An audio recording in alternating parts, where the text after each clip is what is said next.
नेहा गुप्ता एक बार फिर से स्वागत करती हूँ आपका अपने channel level up your maths में। आज हम पढ़ेंगे क्लास की सबसे इम्पोर्टेंट थ्योरम जो कि है बीपीटी बेसिक प्रोपोर्शनैलिटी थ्योरम या फिर जिसे हम कहते हैं थेल्स थ्योरम। चलिए देखते हैं क्या कहती है आपकी ये Thales theorem. If a line is drawn parallel to one side of a triangle to intersect the other two sides in distinct points, then the other two sides are divided in the same ratio.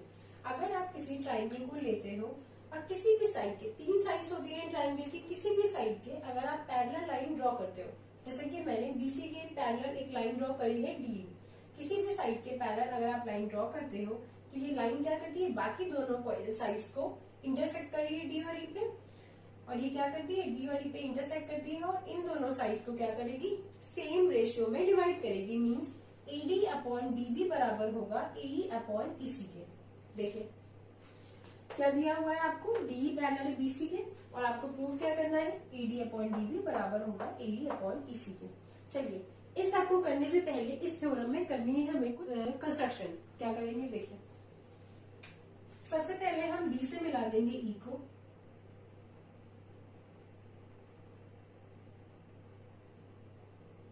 ठीक है। इसके बाद D से मिला देंगे सी को,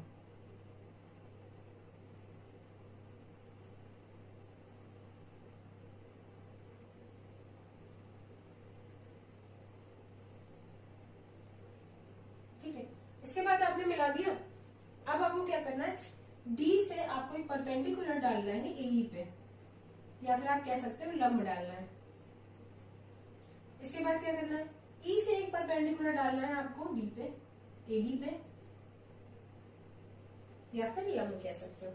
ये तो हो गई कंस्ट्रक्शन। अब देखिए क्या करना है। अब सबसे पहले हम ये सोचते हैं कि हम इस ट्राइंगल में कंस्ट्रक्शन तो हमने कर दी, अब करना क्या, और ये कंस्ट्रक्शन हमने की क्यों।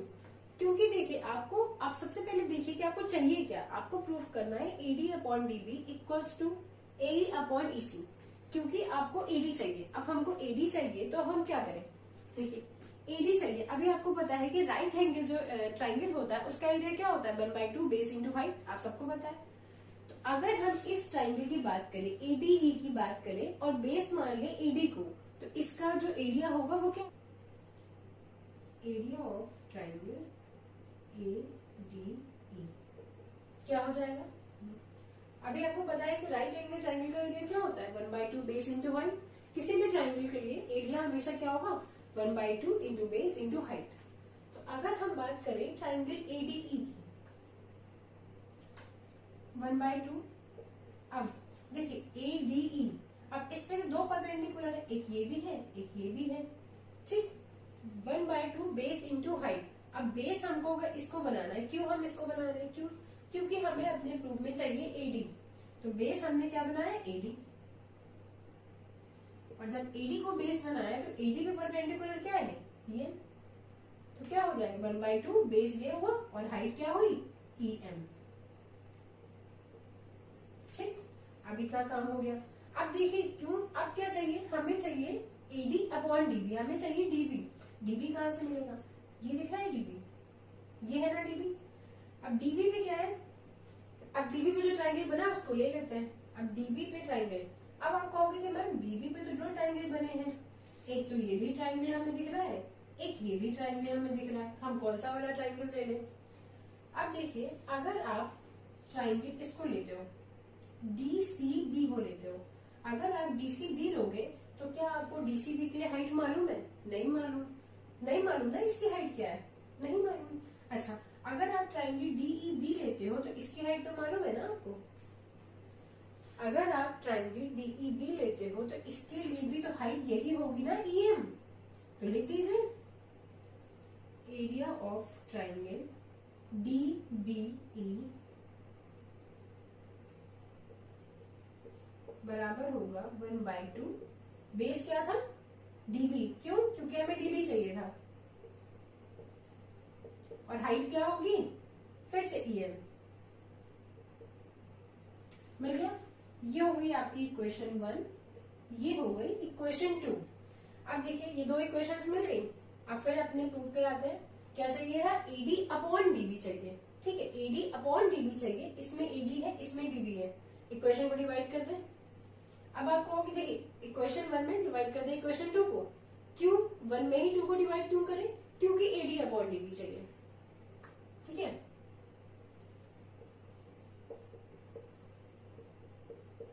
इन दोनों इक्वेशन को डिवाइड कर रहे हैं तो क्या मिलेगा आपको, area of triangle ADE upon area of triangle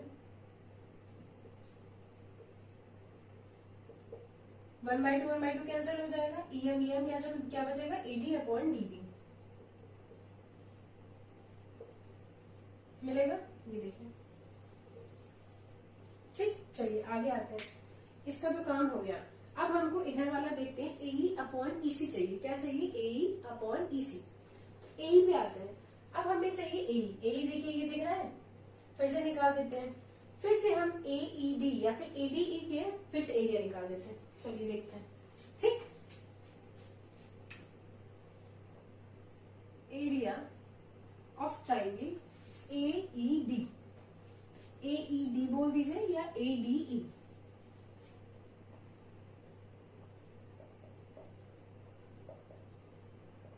अब फिर से हम इसी का एरिया निकाल रहे हैं, क्यों, अभी तो हम निकाल चुके हैं, फिर से हम निकाल रहे हैं, बट इस बार क्या करना है आपको बेस बनाना है AE को, क्यों, क्योंकि आपको AE चाहिए। अब आपने इसी ट्राइंगल का एरिया निकालना है, बट आपको बेस बनाना है AE को, ठीक है। चलिए तो फिर से ट्राइंगल का एरिया क्या, 1/2 base into height, 1/2 into base क्या होगा AE, ठीक है।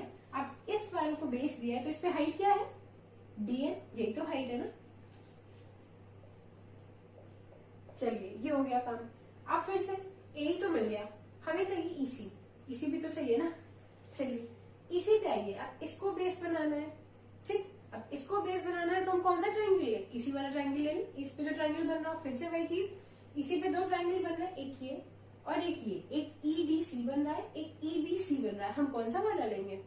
और सीधी सी बात है हम EDC लेंगे, क्यों, क्योंकि EDC के लिए आपको हाइट मालूम है DN, लेकिन अगर आप EBC लेते तो क्या आपको हाइट मालूम है, आपको हाइट नहीं मालूम, इसलिए हम क्या करेंगे EDC लेंगे, क्योंकि इसके लिए भी हाइट क्या होगी DN। चलिए ट्राइंगल EDC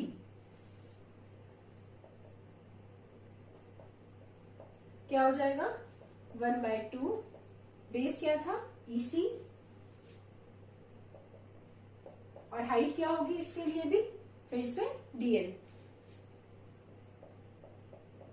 ठीक है, एक चीज और समझ लीजिए, बहुत से डाउट्स होता है स्टूडेंट्स को, अगर हमने इस तरह से ट्राइंगल बना रखा है, ठीक है, ये आपका ट्राइंगल है और इसका एरिया निकालना है आपको, तो एरिया क्या होता है 1/2 इंटू बेस इंटू हाइट, यही होता है ना। देखिए बेस और इसी को बेस लेना है, हमने बेस इसी को लेना है, तो अगर ये बेस है तो इसकी तो पहले हमें हाइट निकालनी होगी ना। अब हाइट कहाँ ड्रॉ करोगे भाई, इसकी हाइट तो ऐसे ही बनेगी ना, यही तो इसकी हाइट होगी, इसकी हाइट क्या होगी एक्सटर्नली होगी, यही इसकी हाइट होगी, ठीक है। लेकिन बेस चेंज मत करिएगा, बेस इसका यही रहेगा, बेस को यही लेना है ना, बेस ये है हाइट ये, ठीक है, वही चीज वहां पे थी। ये हो गई आपकी, इसको हम इक्वेशन 3 लिख देते हैं, इसको 4 लिख देते हैं, ठीक है। देखिए अब यहाँ AD अपॉन DB हो गया, हमें चाहिए AE अपॉन EC, ऊपर वाले में AE है, नीचे वाले में EC है, कर देते हैं डिवाइड, 3 डिवाइड बाय इक्वेशन 4, ठीक है। इसमें से इसको डिवाइड कर दीजिए, जब डिवाइड कर देंगे तो आपको क्या मिल जाएगा, ट्राइंगल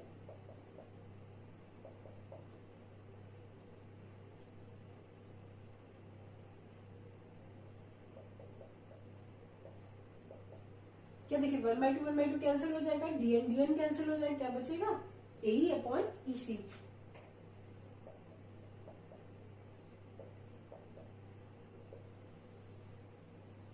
देखिए वहां पे आपको क्या मिला, area of triangle ADE upon area of triangle DBE equals to AD upon DB। यहाँ क्या मिला, area of triangle ADE area of triangle EDC बराबर AE अपॉन EC। अच्छा, 2 चीजें मिल गई, दोनों में सेम क्या है, ADE यहाँ भी है, ADE यहाँ भी है, AD अपॉन DB हमें चाहिए, AE अपॉन EC में चाहिए, ये तो मिल रहा है। यहाँ पे डीबीई है, यहाँ पे ईडीसी है। तो भाई जब लेफ्ट साइड बराबर नहीं होगी तो मैंने बराबर भी नहीं कर सकते। तो देखते हैं कि हम कर क्या सकते हैं। देखिए ट्राइंगल डीबी अंदर क्या कितना आ रहा है, बस इतना आ रहा है कि यहाँ डीबीई है, यहाँ ईडीसी है। ये दोनों अगर सेम हो जाते हैं तो प्रूव हमारा हो गया, खत्म क्वेश्चन।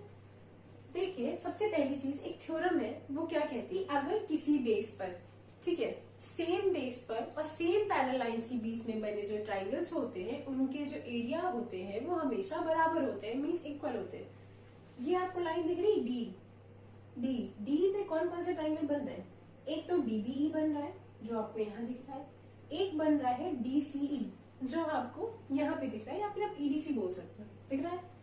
तो ये क्या हो रहा है, ये सेम बेस पे बन रहे हैं, डी इसी बेस पे बन रहे हैं ना दोनों ट्राइंगल्स। और देखिए एक डी है और ये बीसी है, दो पैरेलल लाइंस के बीच में बन रहे हैं, मतलब ट्राइंगल डीबीई का जो एरिया होगा वो बराबर होगा ट्राइंगल ईडीसी के, होगा ना। चलिए एरिया हो गया ट्राइंगल, लिख दीजिए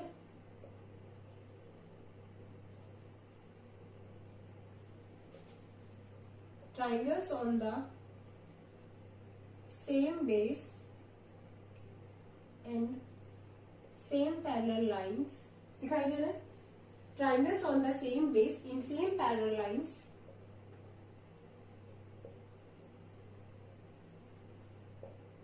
are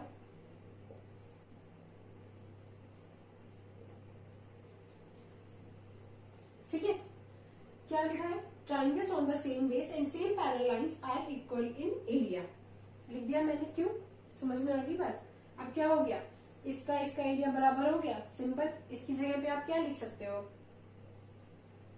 area of triangle A B E upon triangle AD upon EDC की जगह पे, क्योंकि भाई ईडीसी बराबर है डीबी के, ईडीसी की जगह लिख सकते हो ना, ट्राइंगल डी ई ई बराबर हो गया और इसी के, ठीक है। अब देखिए सेम चीज हो गई, इन दोनों को देखिए क्या हो गया, दोनों का एलएचएस बराबर हो गया। जब दोनों का एलएचएस बराबर हो गया तो क्या होगा, आरएचएस भी बराबर होगा। देखिए तो क्या हो जाएगा यहाँ से, एडी अपॉन डीबी ए अपॉन ईसी,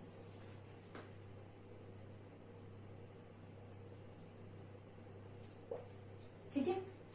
समझ में आया आपको क्या किया हमने, देखिए दोनों के एलएचएस बराबर हो गए थे, इसको और इसको देखिए दोनों के एलएचएस बराबर हो गए थे। जब एलएचएस बराबर हो गए तो क्या करना है, आरएचएस भी बराबर होंगे, एडी अपॉन डीबी बराबर हो गया, एडी अपॉन डीबी बराबर हो गया एई अपॉन ईसी के। सिंपल सी थी थ्योरम एकदम, ठीक है। अच्छे से आपको समझ में आ गई। कोई भी डाउट हो तो कमेंट बॉक्स में कमेंट करिएगा, आपके क्वेश्चंस के आंसर जरूर दिए जाएंगे। वीडियो अच्छी लगी हो तो चैनल को लाइक करना, शेयर करना एंड सब्सक्राइब करना बिल्कुल मत भूलिएगा। Thank you.